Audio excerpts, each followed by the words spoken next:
It was said that he sold his soul to the devil and made a pact with the lesser gods of the Okija shrine in order to gain wealth. Some people claim that the devil made a deal with him that in exchange for immense wealth and longevity, he would have to bring his wife, mother, father, or children. But it was said that Ezegu took the second option. Rather than bring his wife, mother, father, or children in exchange for money, he decided to trade his own life. Abundant wealth was what he got, but long life was something that had to be compromised. That is, in exchange for wealth, he would have to die young, which may have been the reason he died mysteriously on the same day as his birthday, the 25th of December 1999, under a very unusual circumstances at just the age of 36. This is a controversial story of popular billionaire Victor Okafor, popularly known as Ezegu of Ihiala. Victor Okafor, popularly known by his title as Ezegu, which means the king of money, was at some point in Nigerian history the youngest millionaire, all the way from Ihiala in Anambra State, at just 25 years old. This was during the late 80s all through the 90s. It was said that Victor started off as an armed robber, but got in trouble with the law several times, which prompted his father to kick him out of his house, and then he eventually traveled to his grandmother's village in Umuduru. But things were hard in Umuduru and suddenly he decided to move to Lagos. Now, just barely 1 year in Lagos, this young man became a millionaire from nowhere, which got everyone questioning his wealth, like how? How did this school dropout and former armed robber become a millionaire out of nowhere?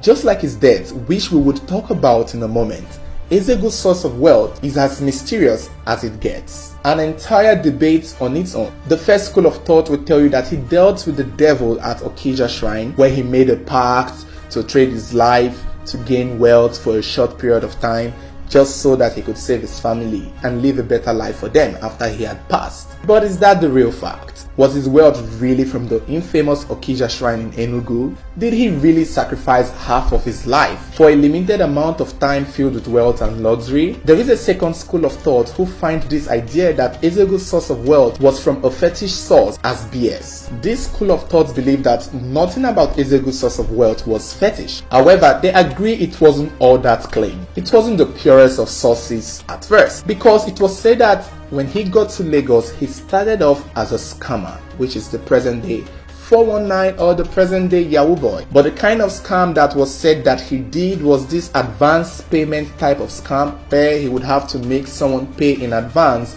for something that he had probably shown them to buy, and from then he'll most likely take the money. That type of scam is the type you play with people who want to buy properties, lands, houses, cars.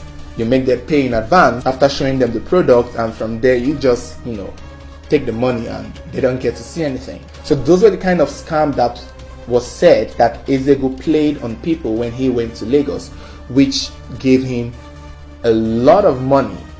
Now, that was not all his source of wealth, like this school of thought believes. They believe that after he had scammed these people, he took the money and invested it in really good businesses, which later became a major source of his immense wealth. He had a major electronic supply line of business that had branches both in Lagos and Abuja. He also had businesses that dealt with building materials and a functioning real estate firm that dealt with houses both in Abuja, Lagos, and his hometown. His electronics showroom was said to be one of the largest at the time, that had some of the newest inventions then back in the late 80s and early 90s. So electronics at the time was a big deal. Like, the economy was good, there were so many people who were rich, and the amount of people selling advanced electronics were not so much. And Ezegu was said to be one of the largest supplier of modern electronics at the time. So invariably, with this line of businesses, he was bound to be a millionaire. There was no doubt.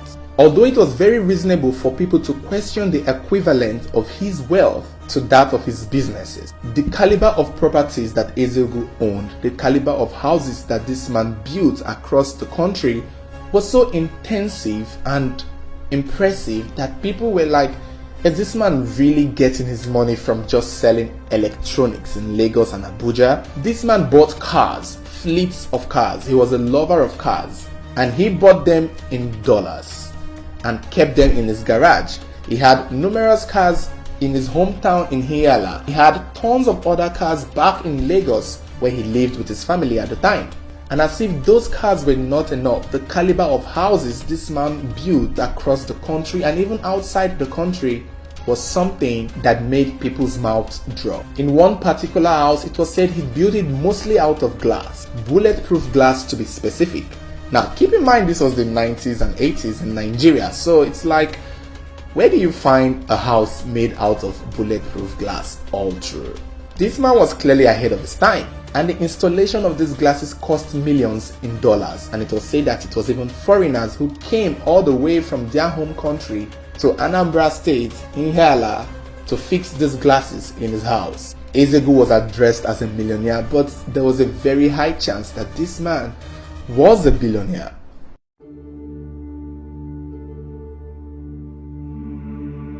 With the caliber of properties he owned, it was not unusual for people to question whether or not the amount of money he gets from his business could actually afford him that kind of a lifestyle. And for what it was worth, people saw that it wasn't really tallying. I mean, don't get me wrong, selling electronics and having different line of businesses could make you rich. But how rich could it make you? This man was swimming in wealth. So much wealth that people could not just comprehend. It was this excessive show of wealth that made people begin to wonder, maybe he really did have an affiliation with the Okija Shrine, because clearly his businesses wouldn't have made him that rich in such a short period of time. However, the second school of thought still maintained, that is in relation to measuring his businesses with the caliber of properties that he owned. The second school of thought believes that in as much as Ezegu had businesses, he still had his hands in 419 scams, which was the origin of his wealth in the beginning. So it wasn't as though that when he did his first line of scamming people and invested in these businesses, it wasn't as though he stopped.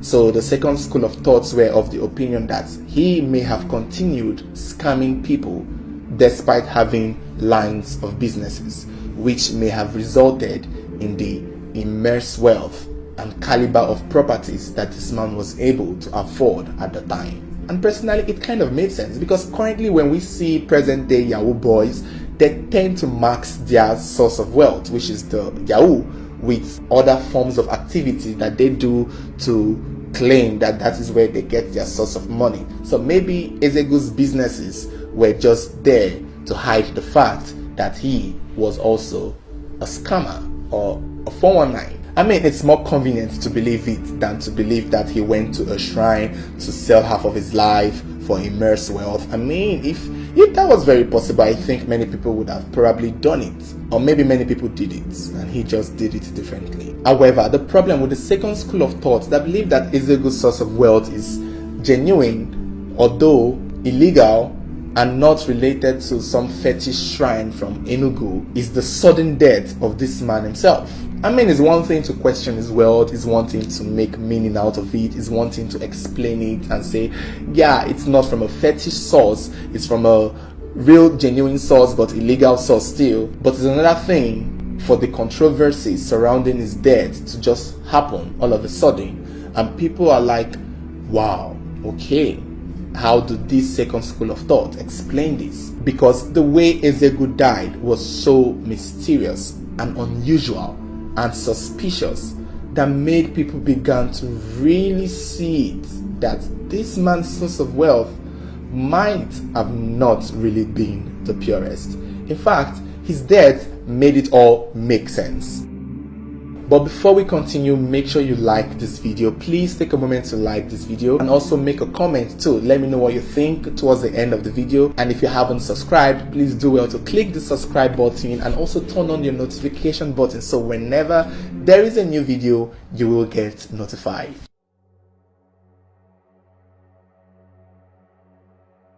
Before his death, he was known to always visit his hometown, Ihiala in Anambra State, every Christmas to his people. And it was said that his people always looked forward to seeing him every Christmas. In fact, they held a carnival expecting his return. So whenever he lands in the village, you will see a lot of masquerades, children, women, men, singing and dancing behind his vehicle as he sprays money into the air. This was the culture of Ezegu every Christmas in his hometown. And it was also said that he would usually take a plane from Lagos to Enugu. And from Enugu, his convoy, about 6 to 7 cars already parked in his compound in Anambra State, would be waiting for him at the airport to drive him and his family all the way to his house. So that was his usual nature. He would get to Lagos airport, take to Enugu, and from Enugu, fleet of cars waiting for him to arrive, and they all drive all the way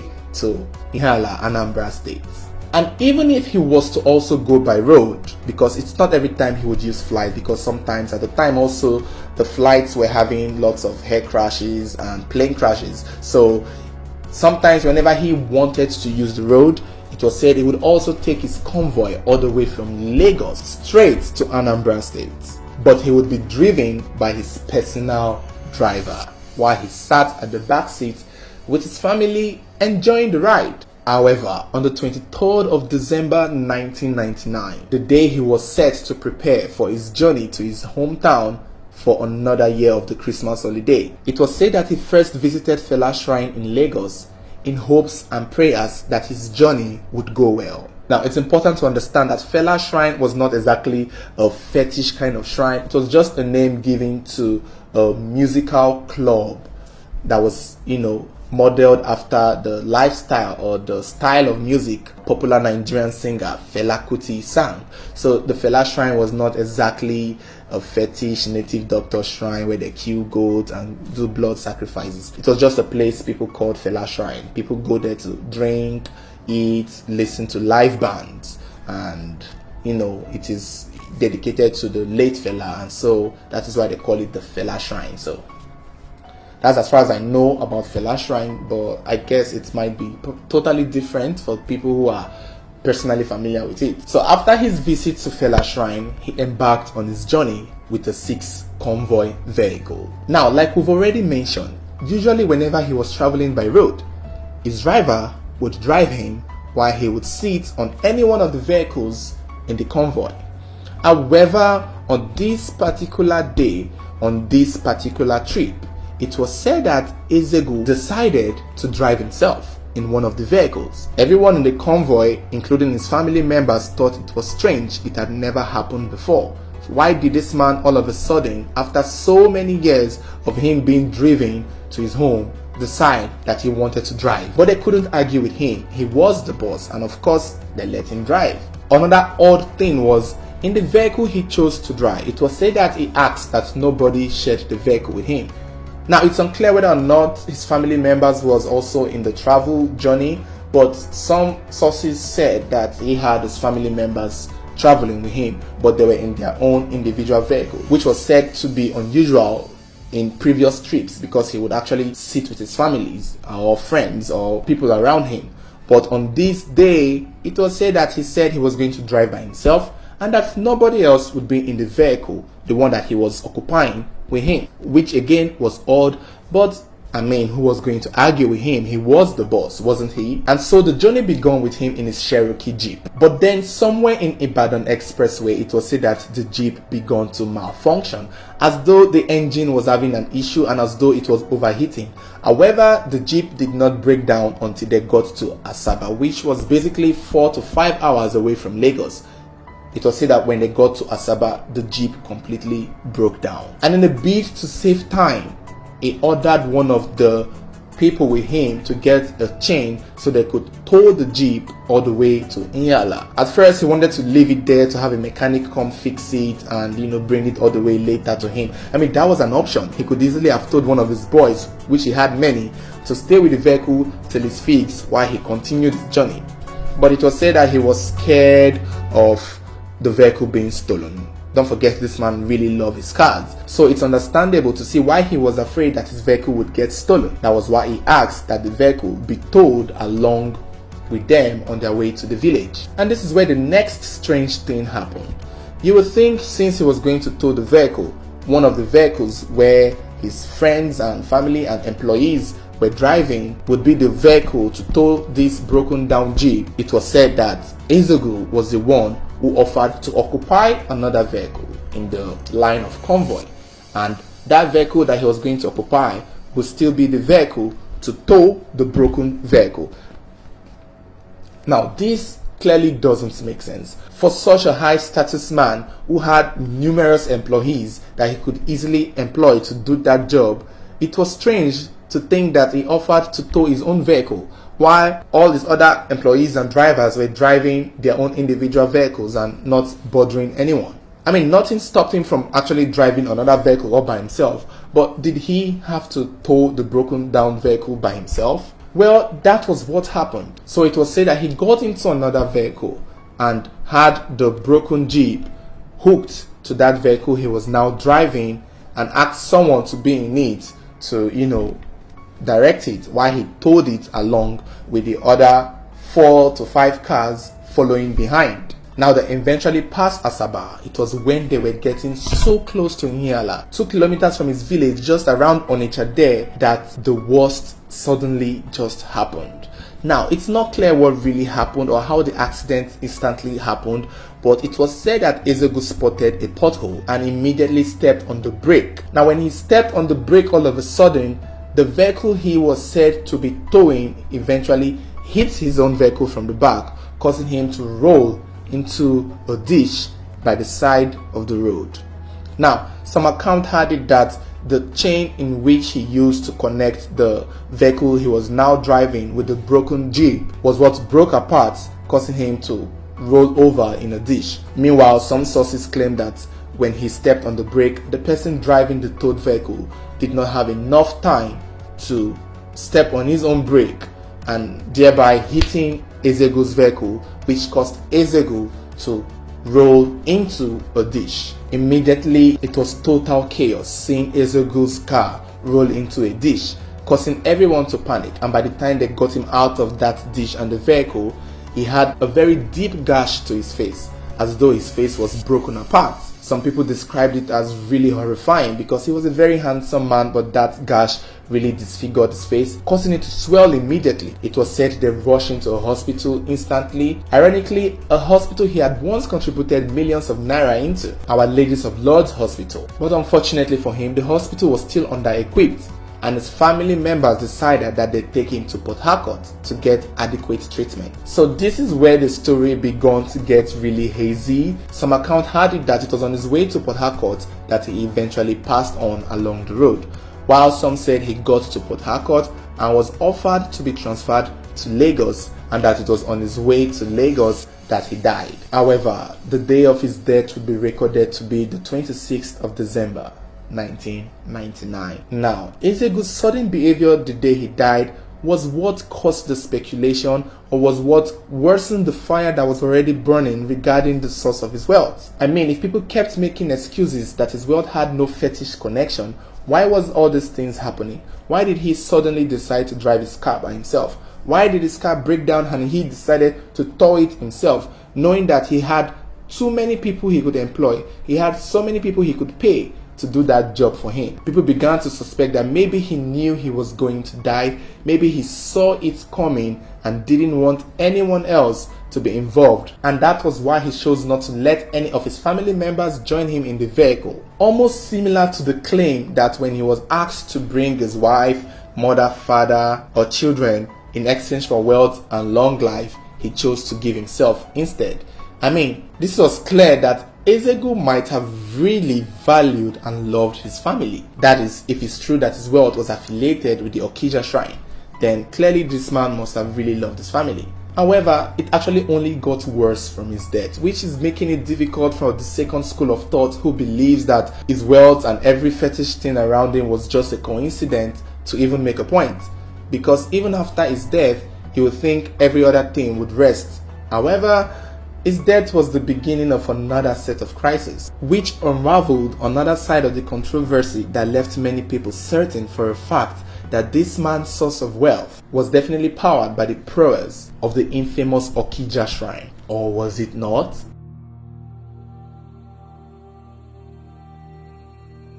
After Ezegu died, people began to talk, people began to connect one dot to another, people began to read meanings to everything, why he died on his birthday, why he chose to drive by himself, and why he died just close to Enugu area and Onitsha area and just close to his hometown.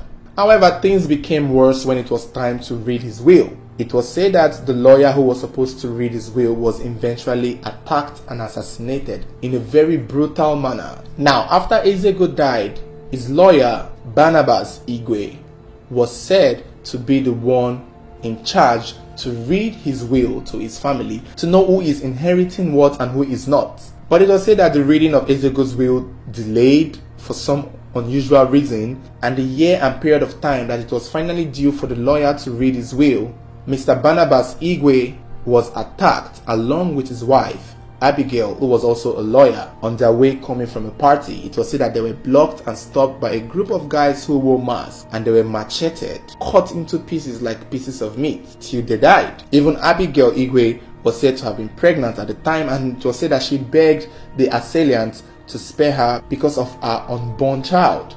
But the killers did not spare her life. It was said that she died at the spot, but Barnabas had the time to, still speak after being rushed to the hospital, in which he revealed who he thought killed him. But, for some reason, Barnabas Igwe's death is another controversial story on its own that had to do with the politics and the politicians at the time, which made people believe that the person Barnabas had accused of killing him did it so that he could have a take at Ezegu's wealth. Those were the rumors at the time. The governor of Anambra State at the time was the one believed to have had a hand in Barnabas Igwe's assassination. He was even taken to court for it, although he was discharged and found not guilty.